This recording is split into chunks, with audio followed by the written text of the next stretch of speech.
အားလုံးပဲမင်္ဂလာပါကျွန်တော်တို့မင်္ဂလာရှိတဲ့နေ့လေးတစ်နေ့ပါဗျာနော်ဒီနေ့ကျွန်တော်ညီကိုမောင်နှမတွေအတွက်ကျွန်တော်တင်ပေးမှာကဒါကျွန်တော်တို့အခုလာမဲ့16ရက်9လ2026အခုလာမဲ့ဘက်အတွက်ပေါ့နော်သတိတိထိတ်လက်ပိတ်နဲ့ကွက်ကောင်းလေးကျွန်တော်တင်ပေးသွားမှာပါဒါကျွန်တော်ရဲ့ဒီ channel မှာဆိုလို့ရှိရင်ဒါအခုမှစပြီးတော့ပြန်တင်ပေးမှာပါနော်ကျွန်တော်အရင် channel တွေတော့ကကျွန်တော် error တွေတက်လို့မလို့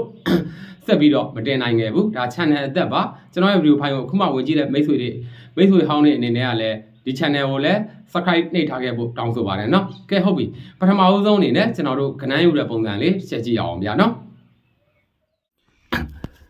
ကဲဟုတ်ပြီကျွန်တော်တို့ပထမဦးဆုံးအနေနဲ့ထိပ်စီးရှာတဲ့ site လေးကျွန်တော်အရင်ပြပေးလိုက်မယ်ဗျာเนาะ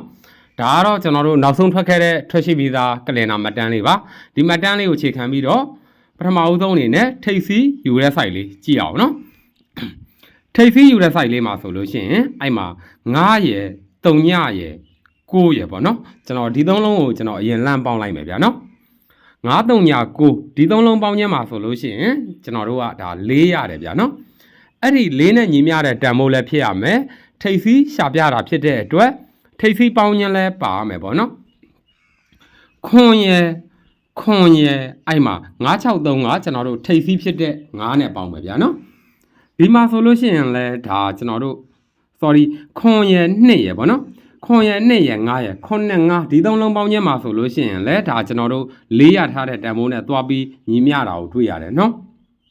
ဟုတ်ပြီ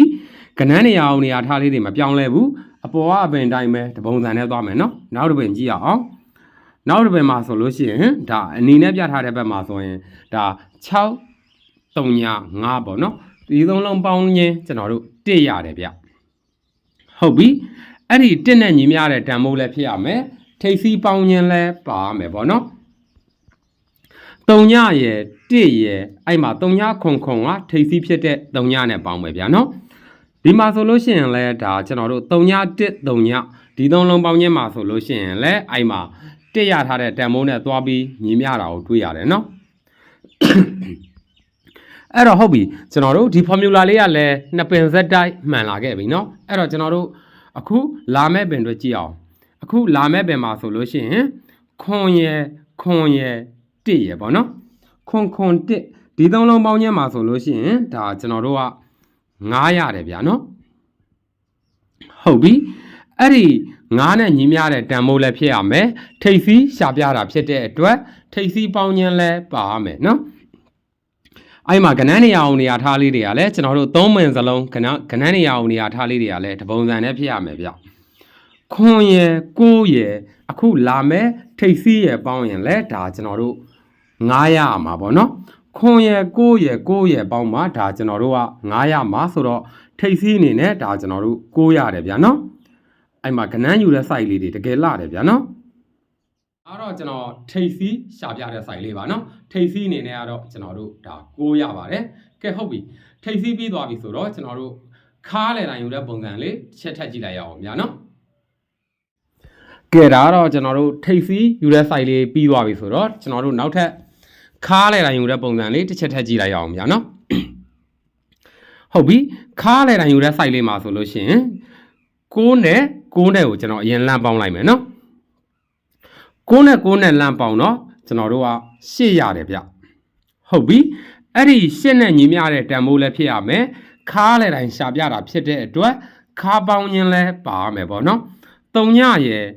2ရယ်အဲ့မှာ9635ကျွန်တော်တို့ခါလေတိုင်းဖြစ်တဲ့6နဲ့လမ်းပေါင်းမယ်ပေါ့နော်ဒီမှာဆိုလို့ရှိရင်လည်းဒါ3ည26ဒီသုံးလုံးပေါင်းခြင်းမှာဆိုလို့ရှိရင်လည်းအဲ့မှာရှက်ရထားတဲ့တန်ဖိုးနဲ့သွားပြီးညီမျှတာကိုတွေ့ရတယ်နော်ဟုတ်ပြီအဲ့တော့ကျွန်တော်တို့ကနန်းနေရာအောင်နေရာထားလေးတွေမပြောင်းလဲဘူးအပေါ်ကပင်တိုင်းပဲတပုံစံနဲ့သွားမယ်နော်နောက်တစ်ပင်မှာဆိုလို့ရှိရင်6နဲ့9နဲ့ပေါင်းမယ်နော်6နဲ့9နဲ့ဒီနှလုံးပေါင်းခြင်းမှာဆိုလို့ရှိရင်ဒါကျွန်တော်တို့1ရတယ်ဗျအဲ့ဒီ1နဲ့ညီမျှတဲ့တန်ဖိုးလည်းဖြစ်ရမယ်ခါလေတိုင်းရှာပြတာဖြစ်တဲ့အတွက်ခါပေါင်းခြင်းလဲပါရမယ်ပေါ့နော်3ညရယ်4ရယ်အဲ့မှာ3ညခွန်ကကျွန်တော်တို့ခါလေတိုင်းဖြစ်တဲ့ခွန်နဲ့ပေါင်းမယ်ဗျာနော်ဒီမှာဆိုလို့ရှိရင်လဲဒါကျွန်တော်တို့3ည4ခွန်ပေါ့နော်ဒီသုံးလုံးပေါင်းခြင်းမှာဆိုလို့ရှိရင်လဲအဲ့မှာ1ရထားတဲ့တန်ဖိုးနဲ့သွားပြီးညီမျှတာကိုတွေ့ရတယ်နော် ဟုတ်ပြီအဲ့တော့ကျွန်တော်တို့ဒီ formula လေးကလည်းနှစ်ပင်ဇက်တိုင်းမှန်လာခဲ့ပြီเนาะအဲ့တော့ကျွန်တော်တို့အခုလာမဲ့ပင်အတွက်ကြည့်ရအောင်အခုလာမဲ့ပင်မှာဆိုလို့ရှိရင်8နဲ့1နဲ့လမ်းပေါင်းเนาะကျွန်တော်တို့9ရတယ်ဗျအဲ့ဒီ9နဲ့ညီမျှတဲ့တန်ဖိုးလည်းဖြစ်ရမယ်ခါလေတိုင်းရှာပြတာဖြစ်တဲ့အတွက်ခါပေါင်းခြင်းလည်းပါမယ်အဲ့မှာကဏ္ဍနေရာအောင်နေရာထားလေးတွေကလည်းကျွန်တော်တို့3ပင်စလုံးကဏ္ဍနေရာအောင်နေရာထားလေးတွေကလည်းတပုံစံနဲ့ဖြစ်ရမယ်เนาะခွန်ရယ်4ရယ်အခုလာမဲ့ခါလေတိုင်းရယ်ပေါင်းရင်လည်းဒါကျွန်တော်တို့9ရမှာဖြစ်တဲ့အတွက်ခွန်ရယ်4ရယ်8ရယ်ပေါင်းမှာဒါကျွန်တော်တို့က9ရမှာဆိုတော့ခါလေတိုင်းနေနဲ့ဒါကျွန်တော်တို့8ရတယ်ဗျာเนาะဒါကတော့ကျွန်တော်ခါလေတိုင်းရှာပြတဲ့ site လေးပါကဏ္ဍနေရာအောင်နေရာထားလေးတွေတကယ်ကိုကောင်းတယ်เนาะဟုတ်ပြီဒါဆိုလို့ရှိရင်ကျွန်တော်တို့ကထိပ်စီးလည်းရသွားပြီခါလေတိုင်းလည်းရသွားပြီเนาะထိပ်စီးအနေနဲ့ကတော့ကျွန်တော်တို့9ရတယ်เนาะခါလေတိုင်းအနေနဲ့ကတော့ကျွန်တော်တို့8ရတယ်ဗျဒါဆိုလို့ရှိရင်ကျွန်တော်တို့ထိပ်စီးရသွားပြီခါလေတိုင်းလည်းရသွားပြီဆိုတော့ကျွန်တော်တို့အပိတ်ပေါ့เนาะနောက်ပိတ်ယူတဲ့ site လေးကျွန်တော်တို့တစ်ချက်ထပ်ကြည့်လိုက်အောင်เนาะဒါကတော့ကျွန်တော်တို့နောက်ဆုံးအနေနဲ့ဒါကတော့အပိတ်ယူပြမဲ့ site လေးပါเนาะဟုတ်ပြီနောက်ပိတ်ယူတဲ့ site လေးကျွန်တော်တို့ကြည့်အောင်အပိတ်ယူတဲ့ site လေးမှာဆိုလို့ရှိရင်3ညရယ်6ရယ်9ရယ်ပေါ့เนาะကျွန်တော်ဒီသုံးလုံးကိုကျွန်တော်အရင်လမ်းပေါင်းလိုက်မယ်ဟုတ်ပြီ3ည6 9ဒီသုံးလုံးပေါင်းခြင်းမှာဆိုလို့ရှိရင်ကျွန်တော်တို့က9ရတယ်ဗျ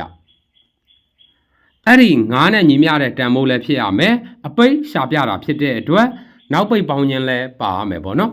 3ညရယ်2ရယ်အဲ့မှာ963ကကျွန်တော်တို့အပိတ်ဖြစ်တဲ့3နဲ့ပေါင်းမယ်ဗျာနော်ဒီမှာဆိုလို့ရှိရင်လည်းဒါကျွန်တော်တို့3ညနဲ့3ပေါ့နော်ဒီ3လုံးပေါင်းခြင်းမှာဆိုလို့ရှိရင်လည်းအဲ့မှာ9ရထားတဲ့တန်ဖိုးနဲ့သွားပြီးညီမျှတာကိုတွေ့ရတယ်နော်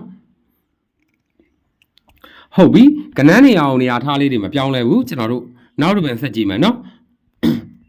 နောက်တစ်ပင်မှာဆိုလို့ရှိရင်3ညရယ်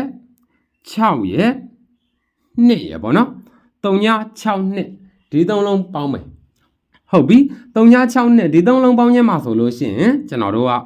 8ရတယ်ဗျအဲ့ဒီ8နဲ့ညီမျှတဲ့တန်ဖိုးလည်းဖြစ်ရမယ်အပိတ်ရှာပြတာဖြစ်တဲ့အတွက်နောက်ပိတ်ပေါင်းခြင်းလည်းပါရမယ်နော်အဲ့မှာ3ညရယ်1ရယ်အဲ့မှာ3ညခွန်ကကျွန်တော်တို့အပိတ်ဖြစ်တဲ့ခွန်နဲ့ပေါင်းမယ်ဗျာနော်ဒီမှာဆိုလို့ရှိရင်လည်းဒါကျွန်တော်တို့3ည1ခွန်ပေါ့နော်ဒီ3လုံးပေါင်းခြင်းမှာဆိုလို့ရှိရင်လည်းအဲ့မှာ8ရထားတဲ့တန်ဖိုးနဲ့သွားပြီးညီမျှတာကိုတွေ့ရတယ်နော်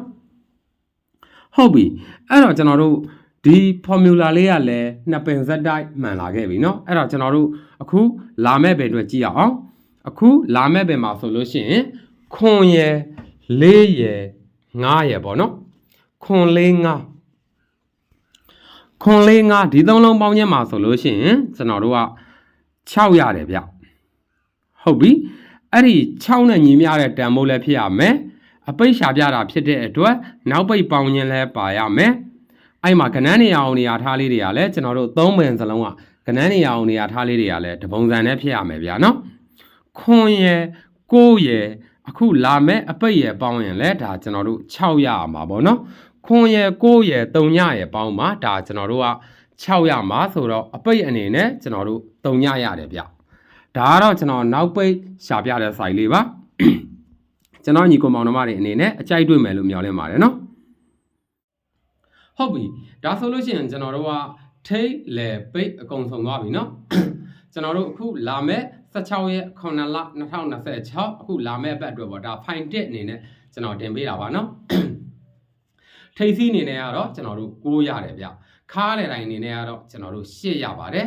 အပိတ်အနေနဲ့ကတော့ကျွန်တော်တို့3ညရတယ်ဗျเนาะကျွန်တော်ဒီနေ့ထုတ်ပေးထားတဲ့ site လေးရာတတိတိတကွက်ကောင်းကျွန်တော်ညီကောင်မောင်နှမတွေအတွက်ဒါ983ညပါဗျာနော်အကြိုက်တူမှလိုက်ကြတာပါမကြိုက်လို့ရှိရင်ကြော်သွားလိုက်ပါနော်ဒါရက်ထွက်ဖို့ရက်ကလည်းနီးလာပြီအခုမှကျွန်တော်ဒါ channel အသက်နဲ့ဗီဒီယိုဖိုင်ကလည်းအခုမှစပြီးတင်ပေးရတာဆိုတော့ဒီတစ်ပတ်တော့9ခွက်ပြည့်ချင်မှပြည့်မယ်ကျွန်တော်မိသလောက်လေးတော့လိုက်ပြီးတော့တင်ပေးသွားမယ်နော်ကဲဟုတ်ပြီကျွန်တော်ရဲ့ဗီဒီယိုဖိုင်ကိုအခုမှဝင်ကြည့်တဲ့မိတ်ဆွေတွေအနေနဲ့ကလည်းကျွန်တော်နောက်ထပ်တင်ပေးမယ့်ကဏ္ဍတွေကိုအချိန်နဲ့တပြေးညီသိရအောင်ကျွန်တော်ရဲ့ channel ကို subscribe ဆိုတဲ့ button ရဲ့ဘေးက notification လောင်းလေးကိုနှိပ်ခဲ့ဖို့တောင်းဆိုပါတယ်เนาะဒါမှလည်းကျွန်တော်နောက်ထပ်တင်ပေးမယ့်ကဏ္ဍတွေကကျွန်တော်ညီကောင်မောင်နှမတွေဒီကို auto ရောက်လာမှာပါအဲ့လိုမှနှိပ်မထားဘူးဆိုလို့ရှိရင်เนาะရောက်တဲ့ကဏ္ဍကတော့ရောက်မယ်မရောက်တဲ့ကဏ္ဍတွေလည်းရှိကောင်းရှိလာနိုင်တယ်เนาะကဲကျွန်တော်ညီကောင်မောင်နှမတွေအားလုံး စိတ်ချမ်းသာခြင်းကိုယ်ရေးကြံပါခြင်းနဲ့ပြည့်စုံကြပါစေပေါက်ကနန်းတွေလည်းရရှိကြပါစေလို့ကျွန်တော်ကိုမျိုးရက်နေဆုတောင်းပေးလိုက်ပါတယ်ဗျာနော်ဒီနေ့ကတော့ဒီလောက်ပါပဲကျွန်တော်တို့နောက်ဗီဒီယိုဖိုင်မှာကျွန်တော်တို့ပြန်တွေ့ကြမယ်နော် Bye